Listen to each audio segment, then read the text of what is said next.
Hello everyone, welcome to our channel Adia Learning. So today I am going to teach the topic variables. हमने अपने previous lecture में constants discuss करे थे, अच्छे से discuss करे थे, एक एक कंसेप्ट उसका क्लियर करा था, उसके टाइप्स डिस्कस करे थे। अब इस लेक्चर में हम वेरिएबल्स डिस्कस करेंगे और इसके रूल्स को डिस्कस करेंगे कि अगर हमने वेरिएबल्स को डिक्लेयर करना है अपने प्रोग्राम में तो उसके क्या क्या रूल्स हैं। सो फर्स्टली हमें इसकी डेफिनेशन पता होनी चाहिए दैट व्हाट इज वेरिएबल्स। मैं एक एग्जांपल लेती हूँ जो मैंने कॉन्स्टेंट्स को समझाने के लिए ली थी, वही मैं वेरिएबल्स को समझाने के लिए एग्जांपल लेती हूँ। I have equation suppose 3x + y = 20। ठीक है, अब इसमें क्या है, मैंने कहा था 3 और 20 क्या है मेरे कॉन्स्टेंट्स, फिर x और y क्या है वेरिएबल्स।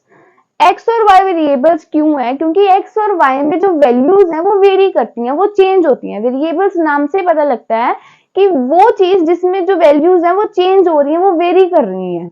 इसलिए जो 3x + y = 20 है उसमें 3 और 20 तो सपोज कांस्टेंट है ही है।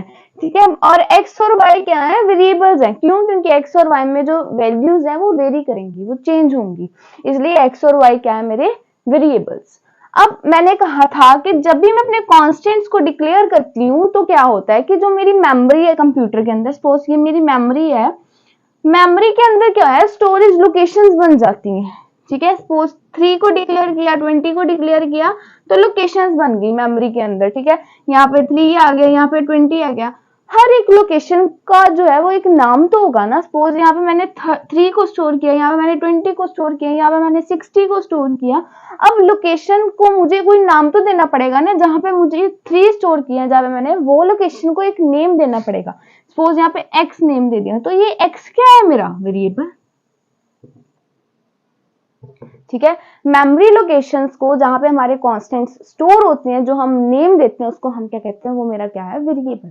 अब यहाँ पे मैंने 20 है, मैंने y दे दिया, z दे दिया। ठीक है, क्यों दिए नेम, क्योंकि जब हमने इसको एक्सेस करना है, 3 को एक्सेस करना है, तो मैं x को लेके चलूंगी कि x नाम का वेरिएबल जो है इसके अंदर 3 वैल्यू 3 कांस्टेंट जो है वो स्टोर है।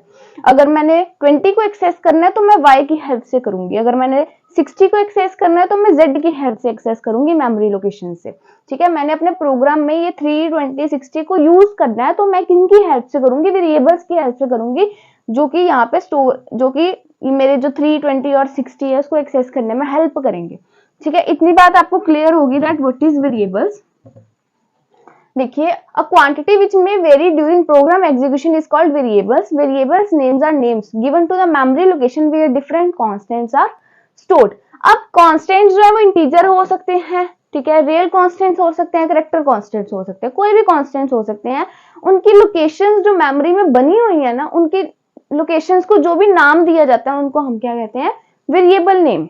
ठीक है, और ये इसकी एग्जांपल आ गई, ये इसकी डेफिनेशन आ गई, इसके आगे रूल्स करते हैं हम। आप ये पहले इतना नोट डाउन कर लो।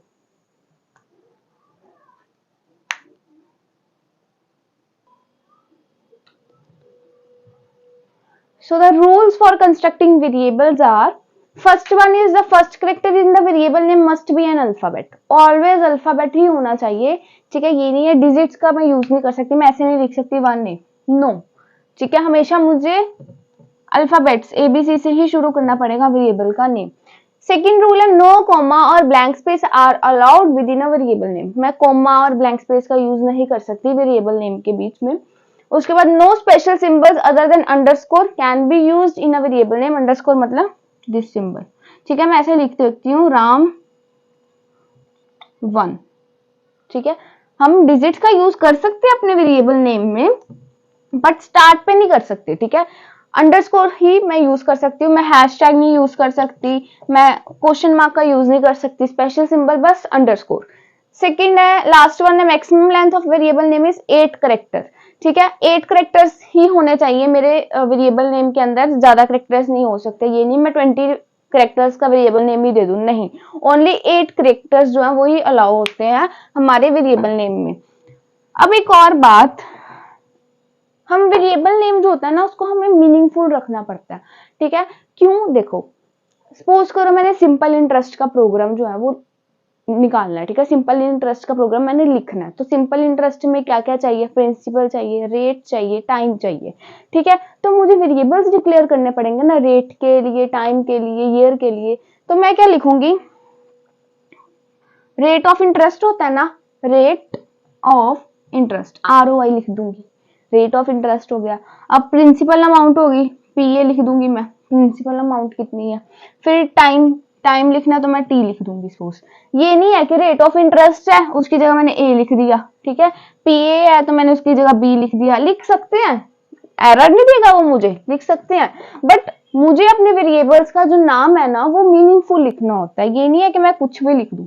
ऐसे क्या होता है, हमारी जो प्रोग्राम की इनहेंसमेंट होती है ना वो कम हो जाती है अगर हम ऐसे ही कोई भी नेम लिख देते हैं। अकॉर्डिंग टू प्रोग्राम में हमने करना क्या है उसके अकॉर्डिंग हमें वेरिएबल्स का नेम जो है वो लिखना चाहिए। बस इतना ही करना हमने वेरिएबल्स वाले लेक्चर में। Thanks for watching my video. अगर आपको अच्छी लगी है तो लाइक करें, शेयर करें, सब्सक्राइब करें। Thank you.